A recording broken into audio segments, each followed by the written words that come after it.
아니 그 저 아시아 태평양은 이제 한국, 일본, 동아시아부터 이제 동남아, 호주까지 다 포함된 지역을 이제 얘기를 하는데 총괄님이 바로 이제 오늘 나오신 김영 네, 총괄님이신 거죠? 네, 맞습니다. 와, 우리나라 한국 분이라는 거를 저도 처음 알았어요. 아, 네. 네. 그러니까요. 우리나라의 아시아 아시아 총괄. 태평양 지역을 네. 말 그대로 거기 그냥 짱이에요. 아유, 감사합니다.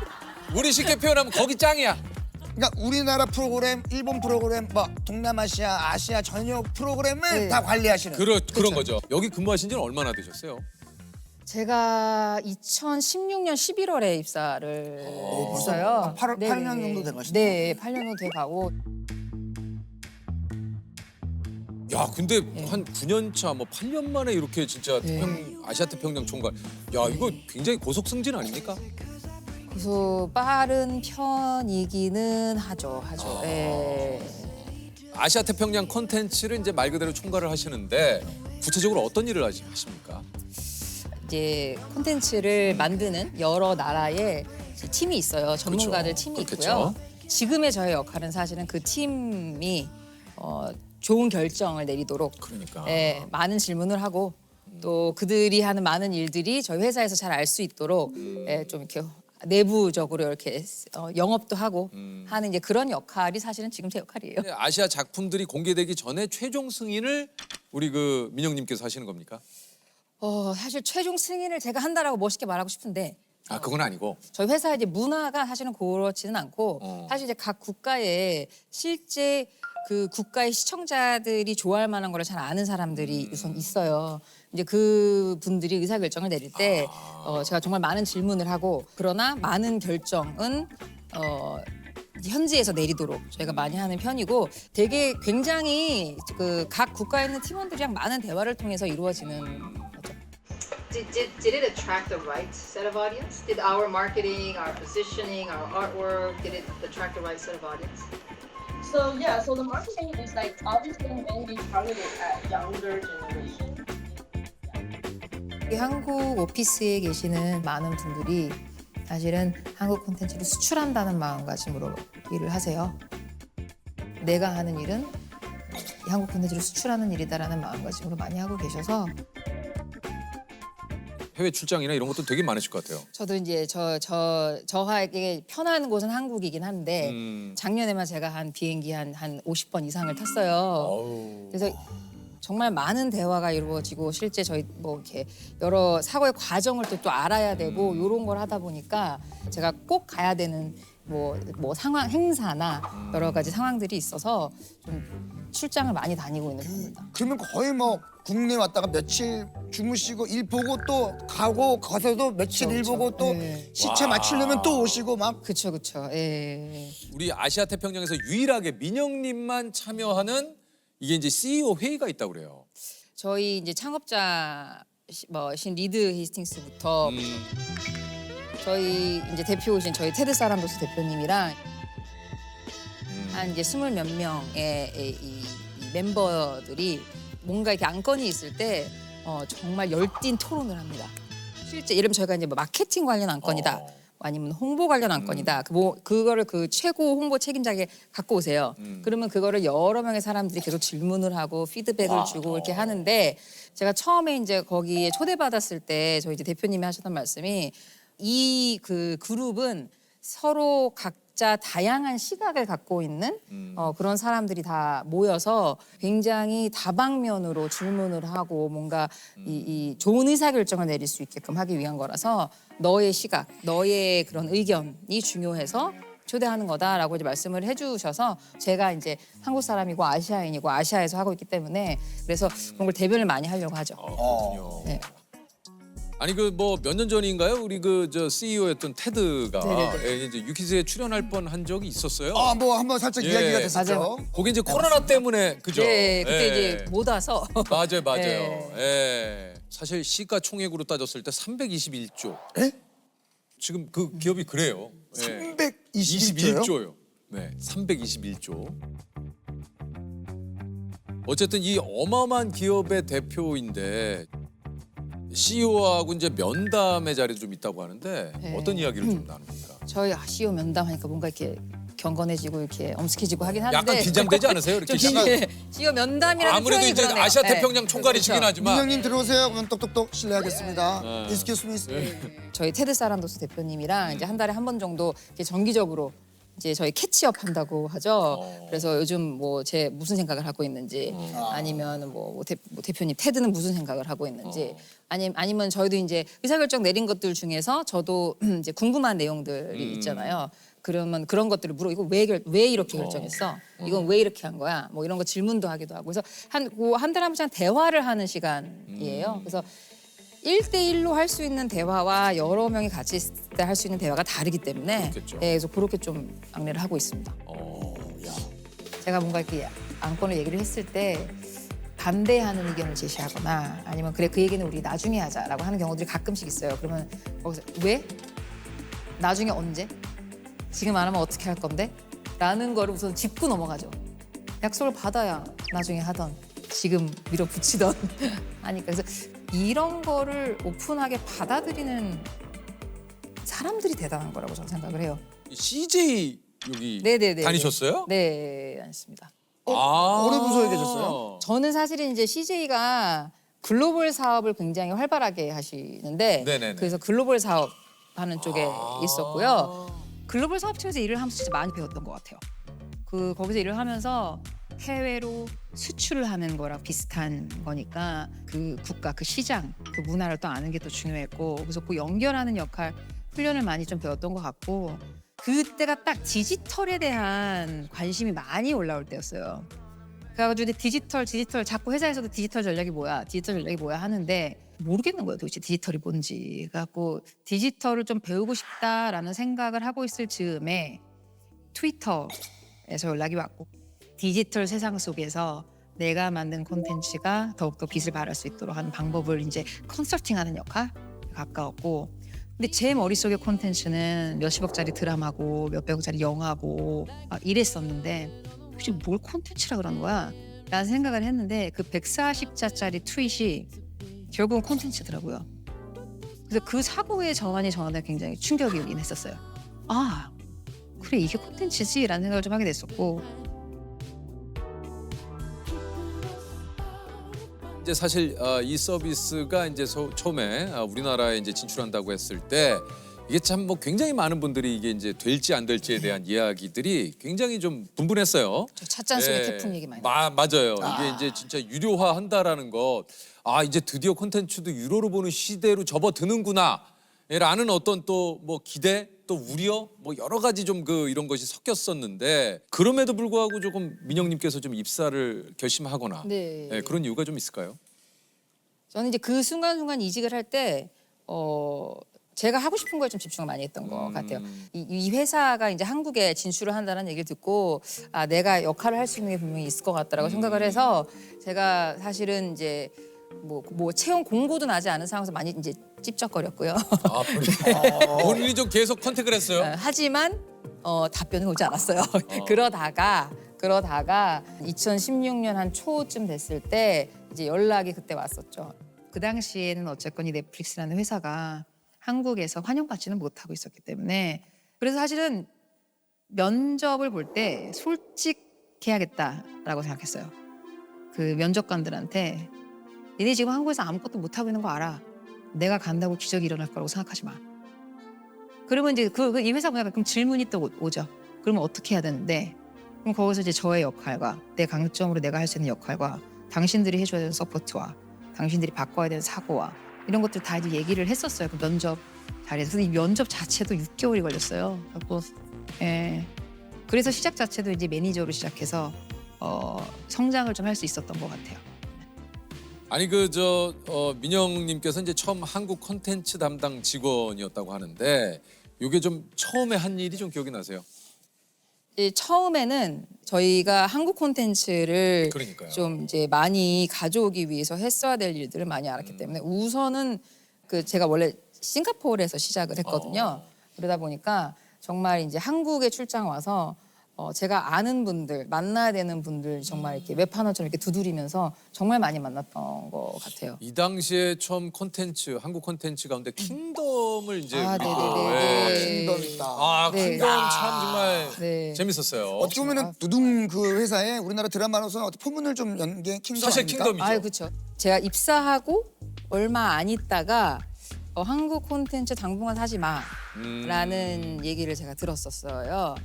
사실은 원래 저희 뭐 테드도 그렇고 저희 임원진들이 다 한국 콘텐츠에 대한 그 확신을 못 갖고 있다가 가만히 생각을 이제 해보니까 업계에 종사하는 사람으로서는 이 한국 콘텐츠를 좀 더 많이 이제 알리기 위해서는 굉장히 지속적으로 갖고 와야 되는데 어쨌건 하지 마라는 얘기를 딱 들었을 때 이제 열심히 짱구를 굴렸죠. 그래서 이대로 안 사서 발전이 안 되면 그래도 잘릴 것이고 이거를 내가 그냥 우기고 샀다가 혼나면 최악의 경우는 잘릴 것이고 그래서 어차피 잘린다. 어차피 잘린다. 그래서 오케이 알았어 안 살게. 근데 요거까지만 사자. 계속 요거는 우리가 파트너랑 약속을 해놨기 때문에 상도를 지켜야 된다. 그래서 요거까지만 사자. 그래서 요거를 이제 갖고 왔죠. 그리고 그다음에 근데 요것도 있어. 요거까지만 사자. 그래서 자꾸 요거를 좀 하다가 근데 사실은 그 킹덤이 이제 김은희 작가님을 만나게 돼서 작가님 뭐 하고 싶으세요? 어떤 얘기 하고 싶으세요?라고 여쭤보고 사실은 작가님이 이제 이 감춰두셨던 이제 스토리를 주신 거거든요. 사극에 좀비까지 나오면 이게 미술비라든지 좀 제작비가 너무 엄청나고 그래서 사실상 이거는 그냥 제 머릿속에만 있고 거의 불가능할 거라고 생각을 했다가 플릭스라고 어떤 그분이랑 만나면서 플릭스에선 가능하지 않을까?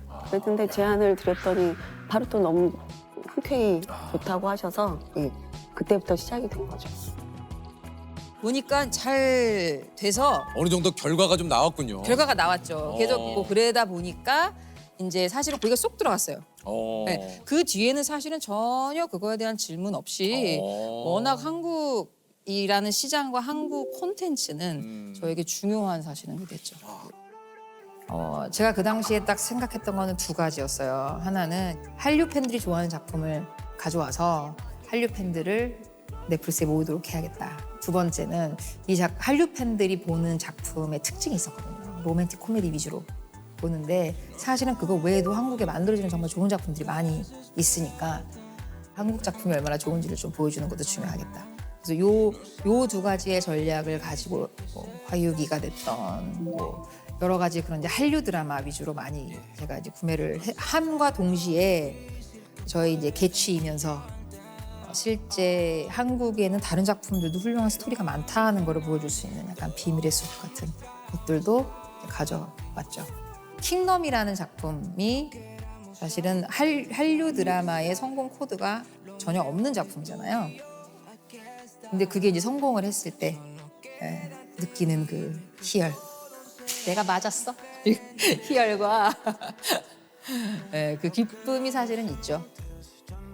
우리 드라마나 우리 영화가 이제 전 세계인들에게 뭔가 이제 통한다라는 시점에 드디어 이제 오징어 게임이 대박을 치게 되죠.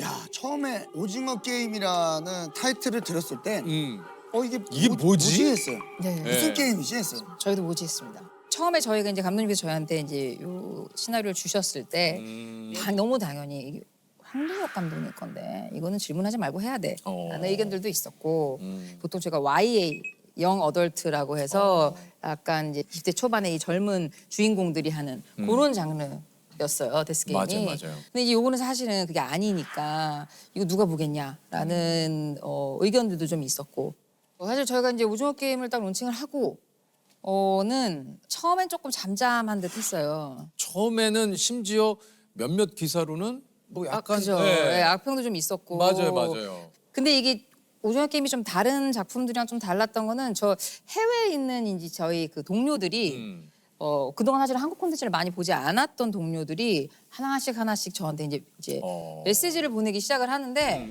넌 이거 어떻게 봤니? 라고 이렇게 뭐 질문도 했었고 그래서 약간 반응이 조금씩 다르긴 시작했던 것 같아요. 그러다가 그냥 팡 터졌던 것 같아요. 예. 지금 생각한 모든 새로운 것들은 예. 조금 초반에는 사람들이 좀 뭔가 이렇게 좀 소화시킬 시간이 필요하지 않나 하는 생각을 지금은 합니다. 저기 사람이 죽었어요. 안 들려? 사람이 죽었다고요. 상금을 공개하겠습니다. 제가 이제 에미상 시상식에 갔는데 이정재 배우님이 이제 상을 타시고 이렇게 웃으셨어요. 그러니까 서로 그냥 보면서 웃었는데 웃음의 의미가 약간 그냥 아 이게 뭔 일이지 싶은 그런 웃음을 서로 웃으면서 저한테 에미상을 이렇게 주시더라고요. 그걸 딱 봤는데 되게 엄청 느낌이 되게 묘했어요. 그냥 말 없이 그냥 이렇게 주시면서 받고 그냥 고생했다고 그냥 한마디 하고 이렇게 바로 가셨어요. 예. 근데 되게 이제 그 가슴 떨림이 되게 오래 갔었던 것 같아요. 이거 뭔가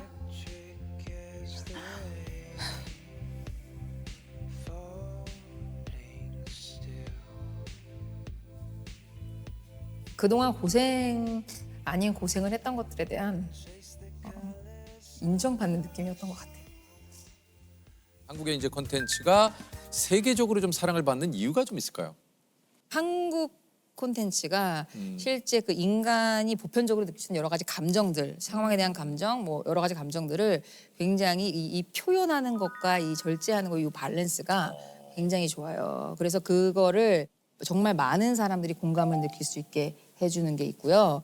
그리고 제가 보니까 한국인을 만족시키는 건 정말 어렵습니다. 그래요. 네. 그래서 제가 사실 어디서 이제 박찬욱 감독님이 말씀하신 걸 봤는데 한국인은 전 국민이 평론가다. 그거 맞아요. 그죠. 네. 이제 영화를 보고 화장실에만 가봐도 정말 다 평론가시잖아요. 맞아요. 그럴 때 만족시키기가 굉장히 힘들고 그걸 잘 아시다 보니까 작가님이든 감독님이든 제작자님이든 배우분들도 항상 더 나은 거, 다른 거 이런 것들을 굉장히 많이 추구하시다 보니까 제가 봤을 때는 좀 이렇게 전 세계에 좀 어필하는 게 아닌가라는 생각을 합니다. 이곳의 기업 문화가 이제 규칙 없음. 네. 네, 이게 뭡니까? 뭐 말 그대로 규칙은 따로 없고요. 다만 우리 비즈니스를 위해서, 회사를 위해서 가장 최상의 선택을 해라. 모든 상황이 되었던지 간에 그게 사실은 저희의 규칙인 거고. 그러니까 출근도 뭐 그냥 내 마음대로. 그렇죠. 예. 뭐 그리고 무제한 휴가. 그렇죠. 저희 휴가 제도는 휴가 가라. 가고 싶을 때 가라. 그러니까 휴가 가라. 네. 근데 그게 있지 않습니까? 일정된 날짜가 있지 않습니까? 연차 일수가? 그게 사실 따로 정해져 있지는 않고요. 없어요. 네, 정해져 있지는 않고 휴가 가라. 네 일 일만 해라. 해라. 너의 자유를 맡긴다. 어. 이 회사가 굉장히 정말 일을 정말 열심히 할 수 있는 최상의 조건을 해줘요. 그래서 그러니까요. 저희 뭐 복지 중에 또 하나는 저희 이제 워크 낫 드라이브. 그러니까 운전하지 말고 일해라. 이렇게 한국말로 하니까 또 되게 좀 무섭긴 한데 워크 낫 드라이브라는 제도가 있는데 이제 운전해서 회사에 올 시간에 이제 교통비, 택시비 같은 걸 지원을 해줄 테니 그 시간에 일해라. 저는 뭐 설마 그렇다고 택시에서 일하겠어 했는데 하게 되더라고요. 그래고 뭐 잠깐이라도 뭐 택시 안에서 뭐 통화라도 더 한 번 할 수 있는 거고. 그렇죠. 이메일이라도 볼 수 있는 거고. 통화도 운전할 할수 시간도 있는 거고. 아껴라. 그러니까. 그렇죠. 그래서 저희 이제 문화의 하나가 어쨌건 저희는 이제 직원은 가족이 아니고 우리는 이제 팀이고 우리 이제 약간 스포츠 선수처럼 우리는 직원은 가족이 아니다. 스포츠 선수처럼 돼야겠다. 정말. 라고 하면서 어쨌건 네. 우리 업계에서 그 역할에 최고의 인재를 뽑았다라는 전제하에 그게 사실은 이제 철학인 거라서 모든 건 어떻게 보면 또 이제 한편으로는 냉정할 우리가 수도 있겠네. 알고는 있지만 또 좀 냉정하게 느낄 수 있잖아요. 우리는 가족이 아니다. 우리는 그냥 팀이다. 가족은 사실은 이제 뭐 이렇게 단점도 강점, 그렇지. 약점도 서로 좀 다 이렇게 품어주기도 하고. 품어줘야 되잖아요. 물론 저희도 동료 애도 있고 있죠. 네, 예, 다 당연히. 있고 다 이렇게 있죠. 그리고 KPI 정해놓고 이거 이거 달성 못했으면 끝이야 이런 게 아니기 아니지만. 때문에 정말 훌륭한 인재들은 정말 훌륭한 인재와 같이 일을 하고 싶어요. 그래서 저도 넷플릭스 이제 퇴사하신 분들 얘기를 들어보면 가장 이제 그리운 게 뭐냐라고 물어보면 정말 이 훌륭한 손발이 많다. 인재들과 같이 일했던 거가 가장 그립다라고들 많이 말씀들을 하세요. 저희 이 뭐 할리우드 블록버스터 볼 때 우리 할리우드 영화 보러 갈까 이러지 않잖아요. 네. 우리 주말에 드라마 한 편 볼까? 라고 했을 때 한국 밖에서도 너무 당연하게 그냥 한국 드라마를 보게 되는, 한국 드라마가 그냥 드라마가 되고 한국 영화가 그냥 영화가 되는 날. 저는 그게 저의 목표라 이제 시작이라고 저는 생각을 해요.